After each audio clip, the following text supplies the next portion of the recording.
Chairman شاہ Faisal town گوہر علی خٹک یقینی طور پر کوشش کرتے ہیں کہ وہ اپنے اسکولوں میں جہاں محکمہ تعلیم ہے اس میں اساتذہ کرام جو کہ نصابی اور غیر نصابی سرگرمیوں میں طلباء و طالبات کو نکھار رہے ہیں اس میں ان کے ساتھ تعاون کریں. یہی وجہ ہے کہ ایک نئی صورت انہوں نے دکھائی. جی ہاں, نئی تصویر دکھائی. کس نے دکھائی؟ گوہر علی خٹک نے.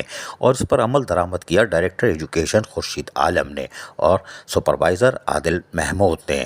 اور یہ انہوں نے کارنامہ انجام دیا اور یہ کیا کہ اب جو سالانہ امتحانات 2024 میں جو جاری ہیں اسکولوں میں, اس کے اندر انہوں نے باقاعدہ ایڈمٹ کارڈ جاری کیے. جی ہاں, ایڈمٹ کارڈ جاری کیے.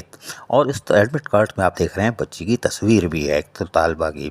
اس کے ساتھ ساتھ اسکول کا کمرہ نمبر یہ وہ جو ہے اس کو بھی آویزہ کیا گیا تھا. رول نمبر اتنے سے اتنے, روم نمبر 2 میں اتنے رول نمبر والے ہوں گے, اس کلاس کے ہوں گے, یہ بھی آپ دیکھ لیں 5 6 7 8. اس طرح خورشید عالم کوشش کر رہے تھے کہ نئی چیز متعارف کرائی جائے تاکہ لوگوں کو یعنی طلباء و طالبات میں قبل از وقت ہی آگاہی حاصل ہو سکے. جب وہ 9 10 یعنی میٹرک کے امتحانات اور انٹر میں جائیں گے تو ان کو ہر چیز کی پریکٹس حاصل ہوگی. تاہم اسکولوں کا بھی معائنہ کرتے رہے خورشید عالم, ڈائریکٹر ایجوکیشن اور سپروائزر عادل محمود, اور کاموں کی مانیٹرنگ بھی کرتے رہے.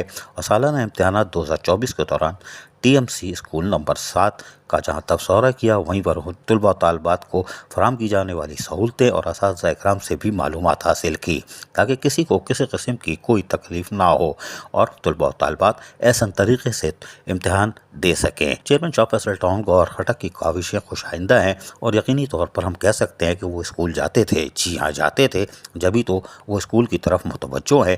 اور اسکول جو ہے شاہ فیصل ٹاؤن کے اب وہ اوپر کی سطح پر آ رہے ہیں اور جس طرح یہ کام کر رہے ہیں یعنی کہ ایڈمٹ کارڈ بنانا اور اس طرح ان کو بچوں کو پہلے سے ہی تربیت دینا کہ آئندہ 9 10 میں جائیں گے تو ان کو ہر چیز کا پہلے سے آگاہی حاصل ہوگی. عزیز عارف, KBS بلدیاتی نیوز کراچی. ایسی ہی خوبصورت ویڈیوز فیوچر میں حاصل کرنے کے لیے ریڈ بٹن پر کلک کر کے اور بیل آئیکن کو پریس کر کے ہم سب کے سبسکرائبر بننا مت بھولیے.